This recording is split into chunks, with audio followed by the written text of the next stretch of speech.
آداب ناظرین، میں ہوں خورشید خان اردو ادب سے۔ ناظرین، آج میں آپ کے لیے ایک ایسی ویڈیو لے کر آیا ہوں، ایسے شاعر کا نام بتاؤں گا، ایسے شاعر کے بارے میں بتاؤں گا جو آپ نے پہلے کبھی نہیں سنا ہوگا، لیکن ایک بہت بڑے شاعر کا بیٹے کا نام ہے، اس کو آج میں بتاؤں گا کہ خدائے سخن میر تقی میر کے چھوٹے بیٹے میر کلو عرش بھی اعلیٰ پائے کے شاعر تھے۔ جن شعراء کے کلام عموماً ضائع ہو چکے ہیں، انہیں اپنے پاس محفوظ رکھنا اور ادب کی ایک عظیم خدمت ہے۔ خدائے سخن میر تقی میر کے بیٹے میر کلو عرش کا دیوان عرش کے نام سے دلی اردو اکیڈمی کے مالی تعاون سے انجمن ترقی اردو ہند اردو گھر دلی سے شائع ہوا، جس کو مرتب کر کے کتابی شکل میں ایم حبیب خان نے شائع کیا، جس کا پیش لفظ اردو کے مشہور و معروف ادیب، نقاد، محقق جناب مالک رام نے لکھا۔ اردو ادب کے طلباء کے لیے یہ ایک انمول تحفہ ہے۔ ناظرین، ویڈیو کو آخر تک دیکھیں۔ یہ ہے دیوان عرش۔ یہ کس کا ہے؟ میر کلو عرش کا۔ مرتب کیا ہے؟ ایم حبیب خان نے۔ دیکھیے، ایک بہت بڑا کارنامہ کیا ہے اردو ادب میں۔ حالانکہ بہت سی کتابیں آپ نے تصنیف کی ہیں، لیکن یہ ایک بہت بڑا کارنامہ ہے جو آج تک کسی نے نہیں کیا۔ یہ پیش لفظ ہے، مالک رام صاحب نے لکھا ہے میر کلو عرش کے بارے میں، یعنی کہ دیوان عرش کے بارے میں لکھا ہے کہ میر کلو عرش خدائے سخن میر تقی میر کے چھوٹے صاحبزادے تھے، شاعر تھے۔ اگرچہ باپ کی طرح مشہور نہیں ہوئے، لیکن اس کا یہ مطلب نہیں کہ انہیں شاعری کی حیثیت سے نظر انداز کیا جا سکتا ہے۔ چونکہ لکھنؤ میں پیدا ہوئے، وہیں نشو و نما اور تعلیم و تربیت پائی، اس لیے ان کی زبان اور بیان پر لکھنوی رنگ غالب ہے۔ یہ مشہور شعر انہی کا ہے۔ آسیہ کہتی ہے ہر صبح بآواز بلند، رزق سے بھرتا ہے رزاق دہن پتھر کے۔ یہ میر کلو عرش کا لکھا ہوا شعر ہے۔ مالک رام کہہ رہے ہیں، آگے کہتے ہیں مالک رام اس کتاب کے بارے میں، افسوس کہ ان کا دیوان نہیں ملتا۔ افسوس ان کا دیوان نہیں ملتا۔ ان کی وفات 1867 کے بعد ان کے شاگرد شیخ محمد جان شاد پیر و میر نے ان کا کلام بالاقساط ہفتہ روزہ کارنامہ لکھنؤ میں چھپوایا تھا۔ یہ مسلسل 1 سال تک اسی اخبار میں چھپتا رہا۔ یہی دیوان کارنامہ لکھنؤ میں فروری 1875 میں چھپا۔ یہ نسخہ بھی نہیں ملتا۔ خوش قسمتی سے انجمن ترقی اردو ہند کے کتاب خانے میں اس کا ایک نسخہ محفوظ رہ گیا ہے۔ تاریخ ادب اردو کی یہ کتنی بدقسمتی ہے کہ آج تک 20 نظم و نثر کے مجموعے شائع نہیں ہوئے۔ اس صورت میں تاریخ کیوں کر مکمل ہو سکتی ہے؟ تاریخ کے معنی ہیں زبان کے عہد بعہد تبدیلی اور ترقی کا جائزہ، اور نظم و نثر لکھنے والوں کے حالات اور ان کے کلام اور ادب میں ان کے حصے پر تبصرہ۔ اس لیے ہمارا فرض ہے کہ کم از کم ان اساتذہ کی تحریروں کو جلد سے جلد منظر عام پر لائیں جنہوں نے اردو کی تاریخ میں نمایاں حصہ لیا ہے۔ مالک رام آگے لکھتے ہیں، اہل اردو مشہور ادیب و محقق جناب ایم حبیب خان کے شکر گزار ہیں کہ انہوں نے اس گنج گمگشتہ کو کھوج کر شائع کر دیا ہے۔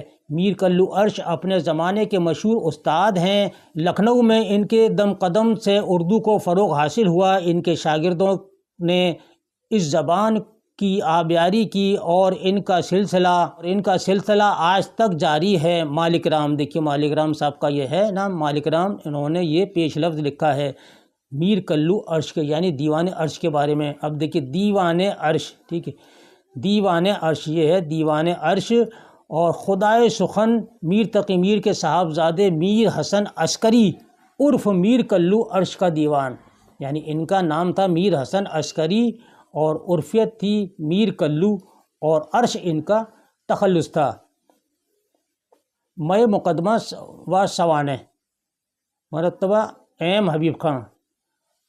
ملنے کا پتہ انجمن ترقی اردو ہند، یہاں سے آپ حاصل کر سکتے ہیں اس کتاب کو، اور یہ چھپی ہے 1987 میں، اشاعت دسمبر 1987 میں یہ چھپی ہے کتاب۔ یہ کتاب دلی اردو اکیڈمی کے مالی تعاون سے شائع ہوئی، جیسا میں نے آپ کو بتایا۔ دیکھیے، انتصاب اس کتاب کو کس کے نام انتساب کیا ہے تو یہ کیا ہے ڈاکٹر خلیق قنجم کے نام میں انتساب کیا ہے۔ ایم حبیب خان نے مقدمہ دیکھیے یہاں سے شروع ہوتا ہے، اس میں مقدمے میں بہت معلومات حاصل کی ہیں۔ مقدمہ ہے، دلی ہمیشہ سے ہندوستان کا دل اور علم و ادب کا مرکز رہی ہے۔ یہاں بڑے بڑے شاعر، ادیب اور اہل کمال آرام سے اپنی زندگی گزارتے تھے، مگر جب مغلوں کا زوال شروع ہوا تو اندرونی خلفشار اور آپس کی خانہ جنگیوں کی وجہ سے ملک میں چاروں طرف افراتفری پھیلنے لگی۔ بادشاہ وقت کمزور اور عیش پرست ہو گئے۔ وہ اپنی خود غرضیوں اور ہوس پرستیوں میں ایسے مست ہو گئے کہ رعایا کی بہبود کا، ملک کی سالمیت تک کا خیال نہیں رہا، جس کا نتیجہ یہ ہوا کہ محمد شاہ کے زمانے میں بیرونی حملہ آور نادر شاہ نے 1729 میں دلی پر حملہ کر کے یہاں کی معیشت کو تہس نہس کر دیا۔ اس حملے نے دلی کے بڑے بڑے فنکار، شاعر، اہل کمال کو گھر سے بے گھر کر دیا گیا اور اب ان کا یہاں رہنا مشکل ہو گیا۔ اس حملے کے بعد دلی کی حالت سنبھلنے بھی نہ پائی کہ احمد شاہ درانی نے چڑھائی کر دی اور رہی سہی حالت اور کمزور ہو گئی۔ روہیل گردی اور مرہٹا گردی نے ملک کی سیاسی اور معاشی حالت کو خراب کر دیا۔ اب یہاں شریفوں اور اہل کمال کا رہنا کسی طرح ٹھیک نہیں رہا۔ دلی کے اجڑتے اس وقت کے بہت سے شاعروں نے دیکھا، لیکن میر تقی میر کی دکھ بھری داستان اور اس کے ذاتی حالات ان کو خود نوشت ذکر میر سے معلوم ہوتے ہیں۔ یہ کتاب ہندوستان کے اس دور کی تاریخ کا نہایت عمدہ مؤخذ ہے جس میں میر نے یہ کتاب لکھی تھی۔ وہ زمانہ بڑا پرآشوب زمانہ تھا۔ بابا اردو مولوی عبدالحق نے انتخاب کلام میر کے مقدمے میں دلی کی اس زمانے کی حالت کی بہترین عکاسی کی ہے۔ مولوی عبدالحق لکھتے ہیں، اس وقت کی دلی تاریخ میں خاص اہمیت رکھتی ہے۔ وہ ہندوستان کی جان اور سلطنت مغلیہ کی راجدھانی تھی، مگر ہر طرف سے آفات کا نشانہ تھی۔ اس کی حالت اس عورت کی سی تھی جو بیوہ تو نہیں پر بیواؤں سے کہیں زیادہ دکھیاری ہے۔ میر کی شخصیت ایسی تھی کہ ہر ادنا اور اعلیٰ ان کے کمال فن کا معترف تھا اور دل سے ان کے فن کا احترام کرتا تھا، مگر جب دلی میں زندگی گزارنا مشکل ہو گیا تو میر نے غم روزگار سے پریشان ہو کر دلی چھوڑنے کا ارادہ کر لیا۔ میر دلی سے ہجرت کرنے کا ذکر اپنی خود نوشت میں اس طرح کرتے ہیں، فقیر امیر خانہ نشین تھا اور چاہتا تھا کہ شہر سے نکل جاؤں، مگر اسباب دو سائل کا فقدان قدم نہیں نکالنے دیتا تھا۔ میری عزت و آبرو کے تحفظ کے لیے نواب وزیر الملک آصف الدولہ بہادر آصف الملک کو خیال آیا کہ میرے پاس نہیں آتا۔ دیکھیے اس میں لکھا ہے انتخاب کلام میر میں 1986 میں شائع ہوئی تھی اور صفحہ نمبر 11 پر۔ میر کی آپ بیتی پروفیسر نثار احمد فاروقی نے لکھی تھی اور صفحہ نمبر 31 پر یہ بات لکھی ہوئی ہے۔ نواب آصف الدولہ اہل کمال کے بڑے قدرداں تھے اور انہیں جب میر کی پریشان حالی کا علم ہوا تو انہوں نے میر کو لکھنؤ بلوایا۔ وہ 300 روپے ماہوار پر ان کی سرکار سے وابستہ ہو گئے۔ لکھنؤ میں میر کی بڑی خطر و منزلت ہوئی، تاہم اتنی بڑی رقم ملنے کے باوجود وہ خوش نہیں رہے، حالانکہ غالب کے لیے اتنی بڑی رقم کہیں سے مقرر نہیں ہوئی۔ ذوق کو شروع میں 40 روپے ماہوار اور وظیفہ ملتا تھا، بعد میں 5 پھر 7 روپے ہو گیا اور اضافہ ہوتے ہوتے آخر میں 100 روپے ماہوار ملنے لگے۔ اسی طرح مصحفی کی غریبی کا یہ عالم تھا۔ یہ شعر ہے دیکھیے کہ 40 برس کا ہی ہے 40 کے لائق، تھا مرد معمر کہیں 10-20 کے لائق، اے وائے کہ 25 سے اب 5 ہیں اپنے، ہم بھی تھے کسی روزوں میں 25 کے لائق۔ مصحفی کا یہ قطعہ ان کے اس واقعے کی طرف اشارہ کرتا ہے جب انشا سلیمان شکوہ کی غزلوں پر اصلاح کا کام کرنے لگے اور مصحفی کی تنخواہ میں کمی کر دی گئی۔ ان کی تنخواہ جو پہلے 25 روپے ماہوار تھی اب گھٹ کر 5 روپے رہ گئی۔ غرض دلی کے اجڑنے کے بعد لکھنؤ میں اہل کمال کی قدر ہونے لگی اور بہت سے شاعر اور فنکار دلی سے لکھنؤ چلے گئے۔ سراج الدین علی خاں آرزو نادر شاہ کے حملے کے بعد ہی چلے گئے۔ بعد میں سودا جرات سوز بھی پہنچ گئے۔ میر نواب آصف الدولہ کے بلانے پر گئے تھے۔ یاد رکھیں، میر جو گئے تھے آصف الدولہ کے بلانے پر گئے تھے۔ میر آخر وقت تک یہی رہے، یعنی لکھنؤ میں رہے اور یہیں 1810 میں فوت ہوئے۔ کہاں کی مٹی کہاں لے گئی اور کہاں جا کر آسودہ خاک ہوئی۔ کس طرح سے میر نے کاٹا ہے عمر کو۔ عرش کا خاندان، دیکھیے اب عرش کا خاندان آ گیا دوستو۔ میر اپنی خود نوشت میں اپنے خاندان اور بزرگوں کا ذکر کرتے ہوئے لکھتے ہیں، میرے آبا و اجداد ملک حجاز کو خیرباد کہہ کر طرح طرح کی مشکلیں اور مصیبتیں جھیلتے ہوئے ہندوستان میں پہل دکنی ساحلوں کی طرف آئے تھے اور وہاں سے یہ پورا قبیلہ احمد آباد گجرات میں آ کر بس گیا۔ پھر ان میں سے کچھ تو مستقل طور پر وہیں رہ گئے اور کچھ نے آگے بڑھ کر تلاش روزگار کا فیصلہ کیا۔ چنانچہ میرے جد اعلیٰ دارالخلافہ اکبر آباد یعنی آگرہ آ گئے، لیکن آب و ہوا کی یہ اچانک تبدیلی انہیں راس نہ آئی اور بیمار پڑ گئے۔ اسی بیماری میں انتقال ہو گیا، یعنی ان کے تمام خاندان کا۔ انہوں نے اپنی یادگار صرف ایک لڑکا چھوڑا جو میرے دادا تھے۔ غرض یہ کہ آبا و اجداد حجاز سے ہندوستان چلے آئے اور یہاں مختلف شہروں میں گھومتے پھرتے آگرہ میں آ کر بس گئے اور یہیں مستقل سکونت اختیار کر لی۔ میر کی پیدائش یہیں ہوئی۔ بقول مولوی عبدالحق میر کے والد کا انتقال جس وقت ہوا اس وقت ان کی عمر 10-11 برس تھی۔ اس عمر سے مصیبتوں اور پریشانیوں نے میر کو ایسا گلے لگایا کہ آخر عمر تک یہ مصیبتیں ان سے چمٹی رہیں۔ میر کے 2 بیٹے تھے۔ کتنے بیٹے تھے؟ میر کے 2 بیٹے تھے۔ بڑے بیٹے کا نام فیض علی تھا اور فیض ان کا تخلص تھا۔ کلام کچھ تذکروں میں دستیاب ہو جاتا ہے، ان کا دیوان یا تو مرتب ہی نہیں ہوا یا ضائع ہو گیا۔ انہی کے نام پر میر نے فیض میر فارسی میں لکھی۔ میر کے دوسرے بیٹے میر حسن عسکری عرف میر کلو تھے، جو بعد میں میر کلو عرش کے نام سے مشہور ہوئے۔ یہ عمر میں فیض علی سے چھوٹے تھے۔